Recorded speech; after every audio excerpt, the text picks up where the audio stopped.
नमस्कार मैत्रिणींनो, माझ्या व्हिडिओमध्ये आपले स्वागत आहे. तर आपण आज डिझाईन बनवणार आहे ब्लाऊजला. तर त्याच्यासाठी मी हा कॅनव्हास घेतलेला आहे बघा. आता बंद साईडनं जे आहे मी उंची टाकते 4.5 इंच घेतलेला आहे मी, आणि खालच्या साईडनं एक इंच सोडलं आणि वरच्या साईडनं पण 1 इंच सोडलं. बरोबर सेंटरला मध्ये घेतला आणि मध्येपासून पण मी 2.5 इंच घेतलेला आहे. त्याचा असा आकार देऊन घ्यायचा आणि साईडचं जे आहे 1 इंच कॅनव्हास पेपर ठेवून कट करून घ्यायचं. आणि आता मधला जो आपण आकार आखून घेतलेला आहे तो पण कट करून घ्यायचा. पॅचवर्क डिझाईन बनवणार आहे. आता हे असं आपण जे आहे तर ही पाठीवरती घ्यायची आहे अशी डिझाईन. तर आता हे जे अस्तर आहे तर मी अस्तरवरती आता हे प्रेसनं चिटकून घेतलेला आहे बरोबर सेंटरला. वरच्या साईडला गळा घेणार आहे, गोलमध्येच आहे तर त्याच्यामुळं तो पण आखून घेतलेला आहे. आता मेन फॅब्रिकवरती ठेवून अस्तरलाच मी कॅनव्हास लावलेला आहे, तर त्याच्यामुळं आपल्याला हे अस्तर जे आहे पलटी करून घ्यायचं आहे. तर त्याच्यासाठी वरतून मी असं अस्तर घेतलं आणि खालच्या साईडनं जो आहे तो रात्री आपला ब्लाऊज पीसचा मेन कपडा आहे आणि त्याच्या पण सरळ साईड आहे. त्याच्या वरतून म्हणजे सरळ साईडनाच वरतून आपण अस्तर ठेवायचं असं. म्हणजे पलटी केलं तर काय होतं, अस्तर आपलं मध्ये जातं आणि हे जो कॅनव्हास आहे तर कॅनव्हास पेपर आपला दिसणार नाही. कॅनव्हास पेपर पण मध्ये जातो. तर त्याच्यामुळं असा तुम्ही डायरेक्ट कॅनव्हास पेपर जरी चिटकवला तरी पण चालतो. हे बघा असं साईडनं जे आहे तर साईडनं आपल्याला याला टिप मारून घ्यायची आहे, अशी शिलाई मारून घ्यायची आणि शिलाई मारून झाल्यानंतर लॉक करायचं आणि मग नंतर आपल्याला धागा तिथून कट करून घ्यायचा आहे. आता मी जे ह्या पिना लावल्या होत्या या पिना पण काढून घ्यायच्या, कारण कपडा सरकू नये म्हणून आपल्याला पिना लावाच लागतात. नंतर आता हे मधलं जो आहे तर आपल्याला मधला भाग जो आहे तर तो कट करून घ्यायचा आहे. तर एकदम आपला शिलाईला खिटून नाही कट करायचं. शिलाईच्या बाजूनं थोडासा कपडा सोडायचा आणि नंतर कट करून घ्यायचं. त्याच्यानंतर त्याला असे कॉर्नरवरती असे कट मारायचे. कट मारल्यामुळं काय होतं, एकदम इझी पलटल्या जातं आणि जे आपले कोपरे जे असतात ना ते पण एकदम व्यवस्थित बाहेर येतात. आता हा जो अस्तर आहे तर इथून आपल्याला असा पलटून घ्यायचा आहे, आतल्या साईडनं अस्तर टाकायचं आहे. हे बघा, आतल्या साईडनं अस्तर टाकल्यामुळं आपण असे कट मारलेले होते त्याच्यामुळे एकदम इझी आपलं पलटलं गेलं आणि आपला जसा आकार आहे तसा आकार एकदम व्यवस्थित झालेला आहे बघा. आणि आता आपल्याला काय करायचं आहे, अस्तर जे आहे तर आपल्याला अस्तर आणि मेन जो कपडा आहे तर आपल्याला आता अस्तर याला जॉईंट करून घ्यायचं आहे.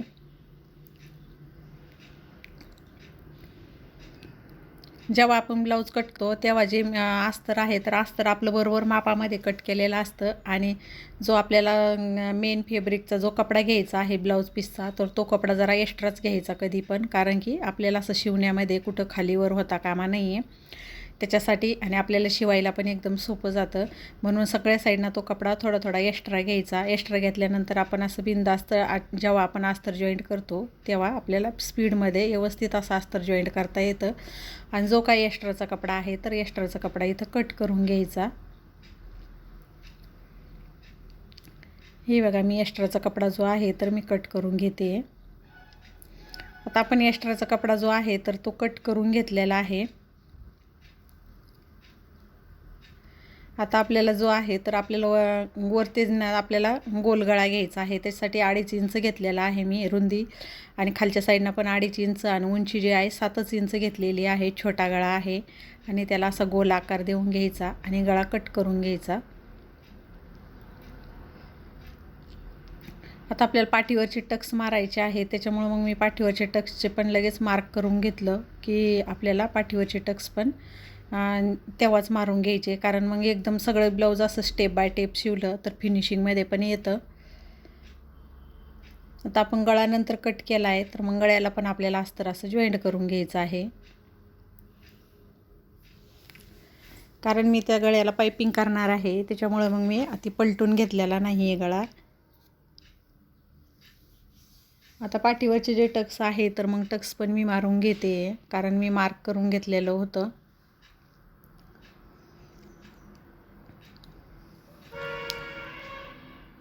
हे बघा, असे पाठीवरचे टक्स पण माझे मारून झालेले आहे. कमरेची खालची पट्टी जी आहे ना ती पट्टी पण जॉईंट करून घ्यायची.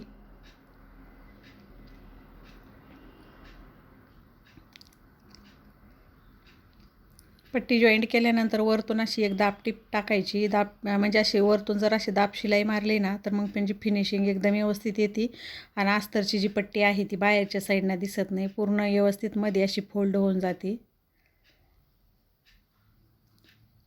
हे डिझाईन तुम्ही बोटनेकला पण बनवू शकता आणि जर तुम्हाला बोटनेकला नाही तर अशा म्हणजे आता हा बोटनेक नाही आहे, छोटा आहे त्यांचा नेक, त्याच्यामुळं आता हा जो आहे तर हा साडीचा कपडा आहे बघा, तर त्याला पण मी कॅनव्हास घेतलेला आहे.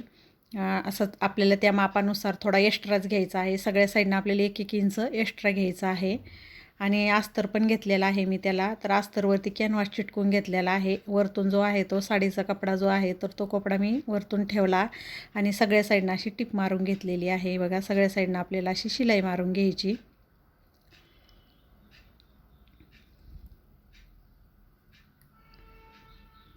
याच्यामुळं काय होतं, कॅनव्हास लावल्यामुळे ना एकदम फिनिशिंगमध्ये आणि एकदम व्यवस्थित दिसायला पण असं छान दिसतंय. त्याच्यामुळं मी काय केलं आहे, कॅनव्हास वापरलेला आहे इथं. आता ही जी आहे तर आपण चौकोन आखून घेतलेला आहे, याच्याबरोबर सेंटरला घ्यायचं बरोबर मध्ये आणि आपण इथं जे आहे ना तर आपण इथं पोटली बटन लावणार आहोत. तर हे पोटली बटन जे आहे तर मी अगोदरच बनवून घेतलेले होते पोटली बटन. तर पोटली हे बटन पण कसे बनवायचे तर त्याचा पण मी व्हिडिओ बनवणार आहे, पोटली बटन कसे बनवायचे ते. तर मग मी व्हिडिओ मोठा होईल म्हणून मी अगोदरच हे पोटली बटन जे आहे ते मी अगोदर बनवून घेतलेले आहे.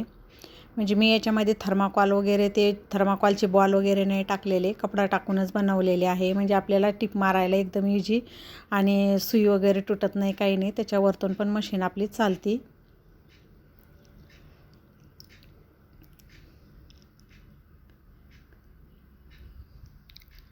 बरोबर असे सेंटरला जे आहे तर मी असे आता हे पोटली बटन लावून घेतलेले आहे. आता याला कसं तुम्ही हे करणार दिसणार नाही तर असं हे बघा फोल्ड करायचं आणि फोल्ड करून वरतून अशी टिप मारून घ्यायची. त्याच्यामुळं काय होतं हे बघा एकदम व्यवस्थित आणि फिनिशिंगमध्ये आपल्या इथं हे लागल्या जातं. वरतून तुम्हाला दाब टिप मारायची म्हणजे वरतून दाब शिलाई मारायची पण काही गरज नाही आहे. असं साईडनं जो आहे तर मग मी आतल्या साईडनं पण आपल्याला एक व्यवस्थित फिनिशिंग आली पाहिजे म्हणून असं थोडं थोडं असं वरच्या साईडनं सरळ साईडनंच असं थोडंसं फोल्ड करून घेते.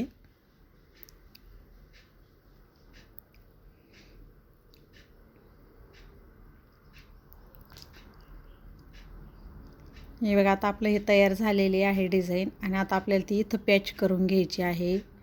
इथं आपल्याला हे करायचं आहे, हिला बरोबर आपलं मध्यवर्ती पोटली बटन बरोबर आले पाहिजे अशा हिशोबाने घ्यायचं आणि त्याला साईडनं सरकू नये म्हणून साईडनं अशा त्याला पिना लावून घ्यायच्या.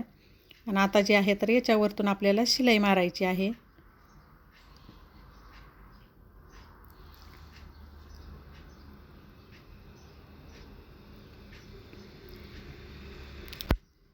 तर याला आपल्याला फिनिशिंगमध्ये येण्यासाठी आपण काय करणार आहोत, अजून एक थोडीशी साईडनं अजून एक टिप मारायची आहे आपल्याला. तर मी पिना जे आहे तर पिना काढून घेतलेले आहे.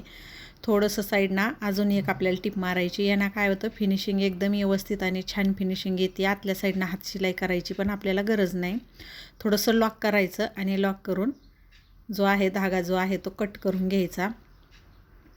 हे बघा आता हे आतल्या साईडनं असं दिसतंय. तुम्ही कट पण करू शकता किंवा नाही करायचं तरी पण तुम्ही ठेवू शकता. तर मी कट केलेलं नाही आहे ते. तुम्ही साईडनं त्याला हात शिलाई पण करू शकता. आता नंतर जे आहे तर वरती आपला गोल गळा घेतलेला आहे तर त्याला पण आपल्याला अशी पायपिंग लावून घ्यायची त्याच कलरची. आणि कारण हा पिंक कलर आणि हा मोरपंखी कलर म्हणजे याचं कॉम्बिनेशन खूप छान वाटू लागलं. साडीचा कलर जो आहे तर पिंक कलरमध्ये आहे साडी आणि ब्लाऊज ह्या कलरचा निघाला. तर त्यांना असं सोबर सिंपल डिझाईन पाहिजे होतं. तर मग मी ह्या प्रकारे त्यांना असं डिझाईन बनवून दिलेलं आहे.